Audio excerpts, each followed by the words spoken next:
الحمدللہ رب العالمین، اما بعد۔ سامعین محترم، نماز کے اہم مسائل بیان ہو رہے تھے، انہی میں سے ایک مسئلہ بڑا ہی قابل توجہ جو ایک صاحب نے سوال کیا ہے۔ صاحب فرمانے لگے کہ ایک عالم دین سے ہم نے یہ مسئلہ سنا ہے کہ چاروں رکعتوں میں سورہ اخلاص پڑھنا مکروہ ہے۔ تو یاد رکھیں،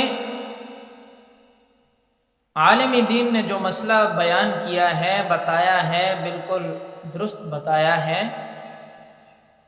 اس لیے کہ ہر مسلمان کے اوپر لازم ہے کہ وہ کم از کم 4 سورتیں یاد کر لیں جو کہ چاروں رکعتوں کے اندر الگ الگ سے پڑھی جائیں۔ ہاں، وہ مسلمان، وہ آدمی جن کو 4 سورتیں یاد نہیں ہیں، تو جب تک یاد نہیں ہیں وہ یہی سورہ اخلاص ہی تلاوت کیا کریں نماز میں، لیکن کوشش یہ کریں کہ 4 سورتیں ہر مسلمان کو یاد ہونی چاہیے۔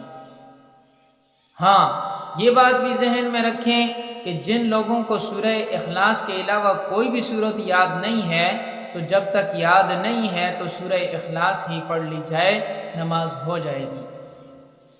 کوشش یہی ہونی چاہیے کہ کم از کم 4 سورتیں ہر مسلمان کو یاد ہوں، تاکہ الگ الگ سے ہر رکعت میں پڑھی جائیں۔